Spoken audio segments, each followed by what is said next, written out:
நான் நம்முடைய பாரதிய ஜனதா கட்சியில் மூத்த தலைவராக முன்னாள் சட்டமன்ற உறுப்பினராக இருக்கக்கூடிய அண்ணன் சோழன் பழனிசாமி அவர்கள் ஒரு சின்ன சாலை விபத்தில் காயம் பெற்று மருத்துவமனையில் இருக்கிறாங்க. அவர்களை சந்திப்பதற்காக இன்று மதுரையில் வந்து பார்த்துட்டு என்னோட மாவட்ட தலைவர்கள் நம்முடைய தொண்டர்கள் எல்லாம் இருக்கிறாங்க. பார்த்துவிட்டு மறுபடியும் சென்னைக்கு போகிறாங்கன்னா மற்றபடி எதுவும் லோக்கல் கட்சி நிகழ்ச்சி எதுவும் இல்லை. நேரடியாக கேள்வி கேளுங்க, பதில் சொல்கிறேன். இந்த ஓபிஎஸ் அவர்களும் டிடி அவர்களும் வந்துட்டு நீங்கள் தான் கூட்டணிக்கு அழைச்சிங்க, வெளியே போயிருக்காங்க. திரும்ப வந்து மறுபடியும் கேள்வி கேளுங்க. ஓபிஎஸ் அவர்களும் இவங்களும் கூட்டணியிலேருந்து வெளியே போயிருக்காங்க. மீண்டும் அவர்களை இணைக்கிறதுக்கு நீங்கள் எதுவும் முயற்சி உங்களுடைய தாட் என்ன சார்? திரும்ப அவங்களை இணைக்கணுன்ற ஒரு தாட் இருக்கா, இல்லை அது அவர்களுடைய முடிவு அப்படின்னு விட்டுறீங்களா? ஆனால் என்னை பொறுத்தவரை இரண்டு பேருமே என்டிஏ கூட்டணியில் இருக்க வேண்டும் என்பதை தொடர்ந்து நான் வலியுறுத்தி கொண்டிருக்கின்றேன். இரண்டு தலைவர்கள்ட்டையும் தொலைபேசியில் பேசுவதற்கு வாய்ப்பு கிடைக்கும் பொழுது நான் அதே தான் நான் சொல்கிறேன். ஆனால் டிடிவி அவர்கள்ட்ட குறிப்பான அதே கருத்தை நான் வலியுறுத்திக்கிட்டு இருக்கேன். முதல்ல இருந்து கொஞ்சம் பொறுத்திருப்போம். ஒரு முடிவு எடுத்திருக்கிறாங்க. எப்பொழுதுமே ஒரு முடிவெடுத்த பிறகு கொஞ்சம் காலம் கொடுத்தீங்கன்னா எல்லோருக்கும் அந்த டைம் வேணும் செட்டில் ஆகிறதுக்கு. ஏன்னா உடனடியாக ஒரு முடிவெடுத்த பிறகு அவர்களும் வருத்தத்தில் எடுத்திருப்பாங்க. அதனால் கொஞ்சம் பொறுத்திருப்போம், காலம் கனிந்து வரட்டும். அதுவரை எல்லோரும் எங்களுடைய முயற்சிகளை செய்து கொண்டே இருப்போம். அதாவது புதிய சர்ச்சையினால வந்து கிருஷ்ணசாமியும் ஜான் பாண்டியனும் வெளியே போகிற மாதிரி ஒரு சூழ்நிலை உருவாயிருக்கு. தொடர்ந்து என்டிஏலேருந்து வெளியே போகிற மாதிரி ஒரு சூழ்நிலை இருக்குது. நான் இது வந்து கிருஷ்ணசாமி அண்ணனாக இருக்கட்டும், ஜான் பாண்டியன் அண்ணனாக இருக்கட்டும், இருவருமே அவங்க கொடுத்துருக்கக்கூடிய பத்திரிகை குறிப்பை நான் பார்த்தங்கன்னா அவங்களுடைய தரப்புலேருந்து அவங்க கொடுத்துருக்குறாங்க. அதை பற்றி நான் இப்போ கருத்து சொல்ல விரும்பலைங்கன்னா, பாரதிய ஜனதா கட்சியோட நிலைப்பாடு உங்களுக்கு தெரியும். நம்ம எப்பொழுதுமே பசும்பொன் முத்துராமலிங்க தேவர் ஐயா, தெய்வ திருமகன் அவர்கள் வந்து கடவுளாக நம்ம நினச்சிக்கிட்டு இருக்கிறோம், கூட இருக்கிறோம். எப்பொழுதும் அவருக்கு அந்த மரியாதை கொடுத்து கொண்டிருக்கின்றோம். நம்முடைய பாரத பிரதமர் நரேந்திர மோடி ஐயாவிலிருந்து தொடர்ந்து நீங்கள் பார்க்குறீங்க. அதே நேரத்தில் இமானுவேல் சேகரன் ஐயாவுடைய விழாவிற்கு எல்லா ஆண்டும் கூட பாரதிய ஜனதா கட்சியினுடைய தலைவர்கள் எல்லோரும் போயிட்டுருக்கோம். நானும் கடந்த 4-5 ஆண்டுகளாக தொடர்ந்து சென்று கொண்டிருக்கின்றோம். அதனால் எங்களை பொறுத்தவரை அது எதுவும் சர்ச்சையாக நான் பார்க்கவில்லை. பொறுத்திருப்போம். இது ஒரு பெரிய விஷயமாக நான் பார்க்கலிங்கன்னா எல்லோரும் அவங்கவுங்க கருத்தை வச்சிருக்கிறாங்க. அதனால் இது எங்கேயும் சண்டை ஏற்படுவதற்கான ஒரு சூழ்நிலை அப்படின்லாம் நான் பார்க்கல. மறுபடியும் அதே தான், காலம் இருக்கிறது, பொறுத்திருப்போம், எல்லாம் சரியாக இருக்கும். டிடிவி அண்ணே வந்து என்ன சொல்கிறாருன்னா, நயினார் நாகேந்திரனால தான் இப்போ நான் வெளியேறினேன், முன்னாடி இருந்த அண்ணாமலைனால நான் எந்த பிரச்சனையும் இல்லை இருக்கிறவங்க. ஆனால் கருத்து சொல்லப்பட்டு விட்டது. நயினார் நாகேந்திரன் பேசிட்டாங்க, மாநில தலைவர் அவங்க பேசிட்டாங்க. திரும்ப திரும்ப அதை நோண்டி இப்படி சொன்னாங்க அப்படி சொன்னாங்க அப்படின்னு நம்ம பேசுறது யாருக்குமே அழகல்ல. பிரச்சனை முடிஞ்சதுன்னு தான் நான் பார்க்குறேன். ஒரு கருத்து வச்சிருக்கிறாங்க, இன்னொரு பக்கம் கருத்து சொல்லியிருக்கிறாங்க. அதோடு முடித்து விட்டு அடுத்த வேலையை பார்க்க எல்லோருமே போகணும்.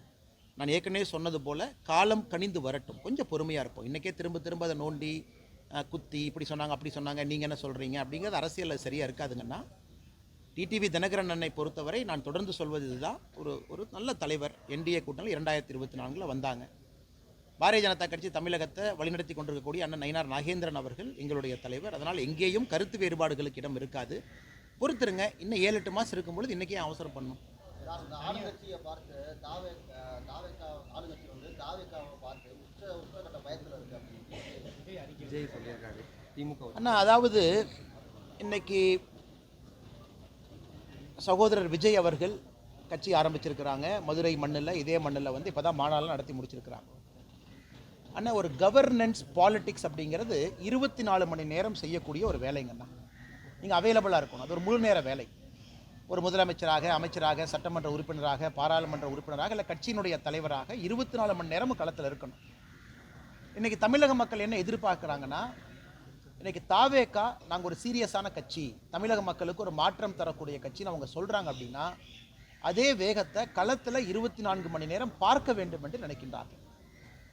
சனிக்கிழமை மட்டும் நான் பிரச்சாரத்துக்கு வருவேன், சனிக்கிழமை மட்டும் மக்களை பார்ப்பேன், ஞாயிற்றுக்கிழமை மட்டும் மக்களை பார்ப்பேன், மற்ற திங்கள், செவ்வாய், புதன், வியாழன், வெள்ளி நான் பார்க்க மாட்டேன் அப்படிங்கிறது ஒரு புதிதாக வந்திருக்கக்கூடிய அரசியல் கட்சிக்கு ஒரு பொறுப்புமிக்க தலைவர் அந்த மாதிரி செஞ்சே கிட்டத்தட்ட டிசம்பர் வரைக்கும் நம்ம கொண்டு போயிட்டோம் அப்படின்னா மக்கள் வந்து டெஸ்ட் பண்ணுவாங்கண்ணா. இது எல்லாமே அதுக்கான காலம்.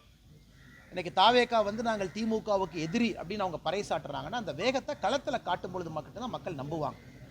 இன்றைக்கி ஏன் திராவிட முன்னேற்ற கழகத்திற்கு மாட்டு தேசிய ஜனநாயக கூட்டணின்னு மக்கள் நம்புகிறாங்க, எதிர்பார்க்குறாங்கன்னா, இன்றைக்கி தலைவர்கள் ஃபுல் டைம் அவைலபிளாக இருக்காங்க. நம்ம எதிர்கட்சி தலைவராக இருக்கட்டும் முழு நேரம் ஒரு பக்கம் இருக்கிறாங்க. பாரதிய ஜனதா கட்சியினுடைய தலைவர்கள் முழு நேரம் அவைலபிளாக இருக்கிறாங்க. யார் வேண்டாலும் ஒரு பொதுமக்கள் யார் வேண்டுமானாலும் சந்திக்க முடியும். பாரதிய ஜனதா கட்சியினுடைய கூட்டங்கள் பார்த்தீங்கன்னா தினமும் நடக்கும். அதனால் தாவேக்காவை பொறுத்தவரை நான் வெளியிருந்து சொல்லுகின்ற கருத்து, நாங்கள் தான் மாற்று, நாங்கள் தான் எல்லாத்துக்கும் மாற்று, தமிழகத்திற்கு நாங்கள் தான் விடிவெளின்னு அவங்க சொல்ல வர்றாங்கன்னா, 7 நாட்களும் மாதத்தில் 31 நாளும் 30 நாளும் 24 மணி நேரமும் மக்களுக்கு அவைலபிளாக இருக்கும் பொழுது மட்டும்தான் ஏற்றுக்குவாங்க. கட்சியினுடைய தலைவரே நான் மக்களை பார்ப்பேன், ஆனால் வீக்கெண்ட் மட்டும்தான் பார்ப்பேன், நான் திங்கள்லேருந்து வெள்ளிக்கிழமை வரைக்கும் பார்க்க மாட்டேன்னா எந்த அளவுக்கு சீரியஸாக அவங்க அரசியல் களத்தையும் பாலிடிக்ஸையும் எடுத்துக்கிறாங்க அப்படிங்கிற கேள்விக்குறி மக்கள் வைக்கிறாங்க. அதனால் அதையும் பத்திரிகை நண்பர்கள் நீங்கள் கேட்க வேண்டிய கடமையும் கேள்வியும் உங்களுக்கு இருக்குது. அதையும் நீங்கள் அந்த தலைவர்கள் களத்துக்கு வரும்போது கேட்பீங்கன்னு நான் நம்புகிறேன். ஆனால் காவல்துறையை பொறுத்தவரை ஏதோ இவங்க மட்டும் காக்கைக்கு பொன் குஞ்சு நல்ல குஞ்சு தன் குஞ்சுன்னு சொல்கிற மாதிரி காவல்துறை வந்து தாவேக்காவை மட்டும் மறுத்தாங்க. நாங்களும் யாத்திரை செய்திருக்கின்றோம், காவல்துறையை மறுத்தாங்க. பல இடத்துல நீதிமன்றத்துக்கு சென்று பர்மிஷன் வாங்கிட்டு வந்தோம். இது தமிழகத்தில் வழக்கமாக நடக்கிறது தான். காவல்துறையை பொறுத்தவரை எதிர்க்கட்சியாக இருக்கக்கூடிய எல்லோருக்குமே அந்த மறுப்பு சகஜமாக வருது. ஏன்னா காவல்துறை சில இடத்துல நியாயமான காரணம் இருக்குது, சில இடத்துல நியாயமில்லாத காரணம் இருக்குது. நம்ம காவல்துறையை குறை சொல்வதை விட்டு சரி காவல்துறை அனுமதி கொடுக்கலன்னா கோர்ட்டுக்கு போய் அனுமதி வாங்கலாமல் யார் வேண்டான்னு சொன்னது? அதனால் திரும்ப திரும்ப காவல்துறையில் யாரோ ஒரு அதிகாரி அனுமதி மறுத்தாங்க, அதனால் பாருங்கள் எங்களை பார்த்து பயந்துக்கிட்டாங்க. மக்கள் தாவேக்காவை பார்த்து ஆதரவு கொடுப்பது அல்லது திமுக தாவேக்காவை பார்த்து எப்போ பயப்படுவாங்கன்னா 24 மணி நேரம் களத்தில் இருக்கும் பொழுது மட்டும்தான் அந்த எழுச்சி வரும். அதனால் இன்றைக்கி காரணத்தை திருப்பி காவல்துறையின் மீது காரணத்தை வைப்பது, இவர்கள் மீது காரணத்தை வைப்பது, நான் ஒரு அரசியல் பார்வையாளனாக, நானும் ஒரு அரசியல்வாதியாக, நானும் இந்த நாட்டினுடைய குடிமகனாக நான் அதை ரசிக்கலிங்கண்ணா. களத்தில் அக்ரெசிவாக 24 hours 7 நாள் இருங்க, 7 நாள் யாத்திரை பண்ணுங்கள். யார் வேண்டான்னு சொன்னது? காவல்துறை இங்கே அனுமதி கொடுக்கலையே, இன்னொரு அனுமதி இடத்துல வாங்குங்க. ஏன்னா இங்கே வர்ற மக்கள் என்ன வராமல் போயிடுவாங்களா? இங்கே நான் மக்களுக்கு ஒன்றுன்னு நினைக்கிறேன், இங்கே காவல்துறை அனுமதி கொடுக்கல, சரி சேலஞ்சு எடுத்துக்கங்க, 1/2 கிலோமீட்டர் தள்ளி வைங்க, மக்கள் அங்கே வரமாட்டாங்களா? இவ்வளோ தூரம் வந்த மக்கள் 1/2 கிலோமீட்டர் வந்து பார்க்க மாட்டாங்களா? அதனால் இதெல்லாமே ஒரு சாக்காகத்தான் நான் பார்க்குறேங்கன்னா, ஆக்டிவ் பாலிடிக்ஸ், சீரியஸ் பாலிடிக்ஸ் பண்ணுறவங்க முழு நேரம் களத்தில் இருக்கணும். அது மக்களுடைய அடிப்படை எதிர்பார்ப்பு.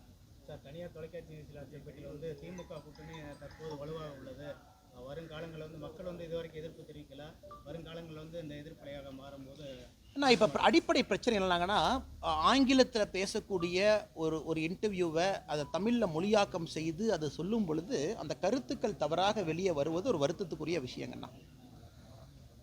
அது ரொம்ப துரதிருஷ்டவசமான விஷயம் கூட. காலையில் நான் சம்மந்தப்பட்ட நாளிதழுக்கு நான் அழைத்து பேசினேன், எடிட்டர் அவங்ககிட்ட பேசினேன், எல்லாத்துலேயுமே பேசினேன். அது சரி செய்வதாக கூட அவங்களும் முடிவெடுத்திருக்கின்றார்கள். காரணம் நம்ம ஆங்கிலத்தில் பேசும்பொழுது அது வரும். நம்ம சொன்ன கான்டெக்ஸ்ட்னா இன்றைக்கி அதை பற்றி நான் கவலைப்படலிங்கண்ணா. ஆன்டி இன்கும்பன்சிங்கிறது, அதாவது மக்களுடைய எதிர்ப்பு அலை என்பது நவம்பர் டிசம்பரில் நமக்கு தெரியணும். அதுதான் முக்கியம். ஏன்னா நீங்கள் எலெக்ஷனுக்கு ரொம்ப முன்னாடியே பீக் ஆகக்கூடாதுங்கண்ணா. மக்கள் எங்களுக்கு வந்துட்டாங்க, எல்லோரும் மாற்றம்னு சொல்லிட்டாங்க அப்படிங்கிறது பீக் ஆகக்கூடாதுங்கண்ணா. நீங்கள் அடிப்படையில் ஜனவரி பிப்ரவரியில் பீக் ஆகும் பொழுது தான் ஓட்டு போடும் நேரம் வரைக்கும் அதை கொண்டு போக முடியும். அதனால் எதிர்ப்பலை இன்றைக்கி எதிர்ப்பலை இன்றைக்கி இல்லை, நமக்கு தேவையில்லாத பேச்சு. ஏன்னா இன்றைக்கி அரசியல் இதே என்ன ஆரம்பிக்கலை. நவம்பர் டிசம்பரில் எதிர்ப்பலையை நாம் பார்க்க வேண்டும் என்பது தான் என்னுடைய கருத்து. வித்தியாசமாக நாம் பார்க்கணும். கூட்டம் கூடணும், பெரிய பெரிய மாநாடு எதிர்க்கட்சிகள் போடும்பொழுது மக்கள் ஆர்வமாக வந்து பங்கேற்கணும். அதுதான் அரசியல் மாற்றத்திற்கான அறிகுறி. அது நவம்பர் டிசம்பருக்கு முன்பு நடக்க வேண்டிய அவசியம் நமக்கு இல்லை. அது நவம்பர் டிசம்பரில் நடக்கும். அதை நோக்கி தான் எல்லாரும் பயணம் பண்ணுறாங்க. ஒரு யாத்திரை நடத்துகிறாங்க, அனைத்து இந்திய அண்ணா திராவிட முன்னேற்ற கழகம், அதை நோக்கி போகிறாங்க. பாரதிய ஜனதா கட்சியினுடைய பூத் கமிட்டி கூட்டங்கள் முடிந்து மண்டல மாநாடு, அதை நோக்கி நம்ம போகிறோம். நம்முடைய கூட்டணி கட்சி நண்பர்கள் எல்லோரும் நவம்பர் டிசம்பர் ஜனவரி நோக்கி போகிறாங்க. அண்ணன் ஜான் பாண்டியன் அவர்கள் சமீபத்தில் திண்டுக்கல் ஒரு மாநாடு நடத்தியிருக்காங்க, அதை நோக்கி போகிறாங்க. அதனால் எனக்கு விசிபிளாக கேட்டிங்கன்னா நவம்பர் டிசம்பரில் பெரும் பொதுக்கூட்டங்களில் சாதாரணமான பொதுமக்கள் கட்சி தொண்டர்களை தாண்டி ஆர்வமாக பங்கேற்க ஆரம்பிக்கும் பொழுது அரசியல் மாற்றத்துக்கான அறிகுறி தெரியும். அதனால் இது புது ஸ்டைல் எப்படின்னாங்கன்னா, நாம் ஒன்று பேசுவோம், அதை ஏதாச்சும் ஒரு பத்திரிக்கையில் அவங்க மாற்றி போட்டுருவாங்க அல்லது வேறு மாதிரி போட்டுருவாங்க. அதை வச்சு 4 பேர் கேள்வி கேட்பீங்க, அதுக்கு நாம் ஒரு எக்ஸ்ப்ளனேஷன் கொடுப்போம். இது தமிழ்நாட்டில் ஒரு புது ட்ரெண்டாக உருவாகிட்டு இருக்குங்கண்ணா. அதனால் சம்மந்தப்பட்ட பத்திரிகையின் மீது எனக்கு பெரும் மதிப்பு இருக்குது. பட் இந்த நேரத்தில் ஆங்கிலத்திலிருந்து பேசும்பொழுது யாரோ ஒரு ரிப்போர்ட்டர் அதை பார்க்குறாங்க, அதை வந்து நம்ம நிறைய கருத்துக்கள் சொல்கிறோம். 34 நிமிஷத்தில் நம்ம அவ்வளோ விஷயங்கள் பேசும்பொழுது அதில் ஒரு லைன் எடுக்கிறாங்க, அதை அவங்க மொழிபெயர்த்து போடுறாங்க. ஆனால் நான் சொன்ன கருத்து அது இல்லைங்கண்ணா. நன்றி. ஓபிஎஸ் ஆதரவு எம்பி வாக்கு அளித்திருக்காரு, அதை எப்படி பார்ப்பாங்க? என்ன வாக்களிச்சிருக்காங்கண்ணா? ஆமாங்கண்ணா. அண்ணா அது வந்து எதிர்பார்த்தது தானுங்கண்ணா. அது எதிர்பார்த்தது தானே. அதில் வந்து முதல்ல அவங்க ஆதரவு கொடுத்தது தான், அண்ணன் வரவேற்றது தான். இன்றைக்கி என்டிஏல இல்லை அப்படிங்கிறது இல்லைங்கன்னா, முதல்ல ஆதரவு கொடுத்தாங்க. ஒரு தமிழர் வருவதற்கான ஒரு பெரிய வாய்ப்பு. அதனால் இது எப்பவுமே தொடர்ந்து பார்க்குறதுக்கு முன்பு கூட இல்லை, தொடர்ந்து பார்லிமெண்ட்டில் எப்பவுமே நமக்கு வந்து பாரத பிரதமர் நரேந்திர மோடி ஐயா அவர்களுக்கு ஆதரவாகத்தான் எப்பொழுதுமே ஓபிஎஸ் ஐயா இருந்திருக்கிறாங்க. அவர் சம்பந்தப்பட்ட எம்பிக்கள் இருந்திருக்கிறாங்க. அதில் எந்த மாற்று கருத்தும் இல்லை. இன்றைக்கி நடந்திருப்பதும் அப்படித்தான் நான் பார்க்குறேங்கண்ணா. சரி பார்ப்போமாங்கண்ணா. இந்தாங்கண்ணா. Thank you brother. ஒரு லெமன் கொடுத்துட்டு போகிறேன். Take care. பார்க்கணும் எல்லாத்துக்கும்.